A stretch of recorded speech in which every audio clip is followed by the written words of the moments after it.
You know, Tom, I have to admit, when I have you on, people say, why do you keep having him on? He's too bullish. He says the same thing about being bullish every time. And I say, I got to have you on because everybody else is negative. So we got to press the case and find out how you can remain so bullish for the remainder of the year in the face of what is overwhelming negativity from most. How do you? How do you stay positive, thinking that stocks can still do well when most others think they cannot? Scott, I think that a lot of this has to do with, I don't think the right word is myopia, but I think investors have what I call recency bias. You know, that we've got really bad inflationary data now, and we've got negative price momentum. And in that combination, investors basically are negative, but they can't necessarily see how things can inflect. And I think one of the most important inflections that has already taken place, but the second leg comes early next year, is that inflation has peaked. I don't think the August CPI report has changed that. And if you look at what the bond market's saying, it's saying that by the middle of next year, inflation using swaps is going to be around 2.5%. So we're talking about inflation dropping from 8% today to 4% early next year to 2.5%. And that means the Fed's, in terms of hiking, is going to be done sometime early next year. That didn't change with the August CPI, though maybe the level of hikes that we're getting into, but the data, those peaks, isn't changing. And what I think is the most important is when the Fed is sort of vanquished inflation, and even Alan Blunder said, this is kind of a young inflation, not going to take decades to fix. Then corporate America is emerging from a time where they survived COVID and didn't see profit margins collapse. And then they went through a 2-generation level of inflation never seen, and then they survived. To me, that's going to be taking out a huge tail risk out of equity risk premium. When we see markets convinced inflation's broken, PE is going to go up dramatically. And I think that's the mood change that's going to take place. We actually think it could happen as early as the October CPI, which is in a few weeks. So yes, we are sticking to our constructive view. But again, I think we're trying to look past this recency bias. Yeah. Speaking of recency, FedEx, that doesn't give you any sort of pause that it's a canary in a coal mine, that it's the first of many to come out and warn, and therein lies the biggest problem? Scott, you always have to pay attention to transports because they're a pretty good real-time and early sort of barometer of economic activity. But I just think we've got to mitigate that in 3 ways. Number one, FedEx pre-announced it's down 20%. And on the day that it pre-announced and it's down huge, the market's down kind of in line with some of the weakness all week. It hasn't accelerated the sell-off. Secondly, we don't really want FedEx to announce upside surprise to earnings because I think then you'd see markets raise up their hands again and actually raise Fed expectations. In fact, we saw the 10-year kind of cool today. So from a timing of what happens next year, it's actually a good thing. And I think the third thing just to keep in mind is, FedEx, and there's a lot of commentary about that today, it shouldn't be a surprise to the extent that they did build up a lot of capacity into this year.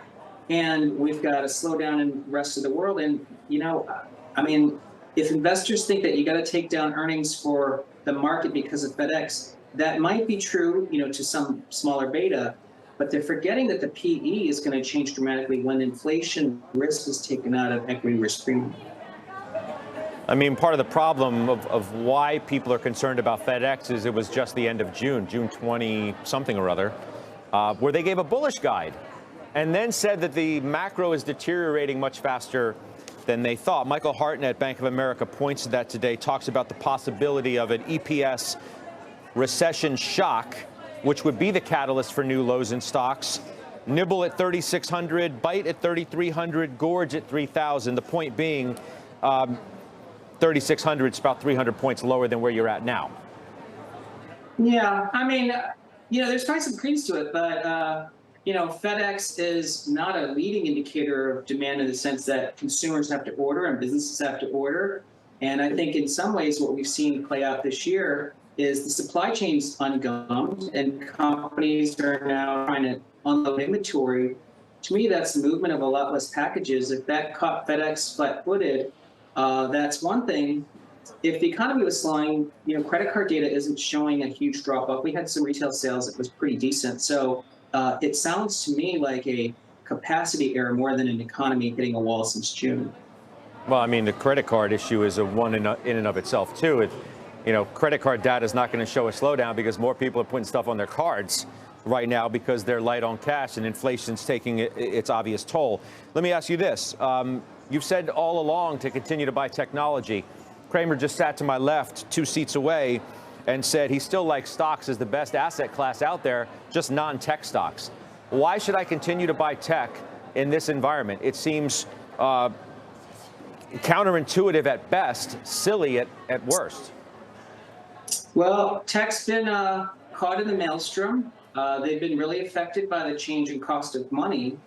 But since 1970, every major market bottom has been led by tech.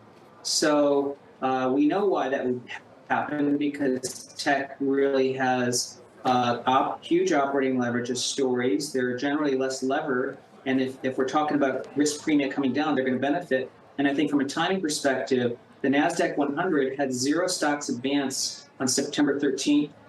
It's only happened 12 other times since 1980.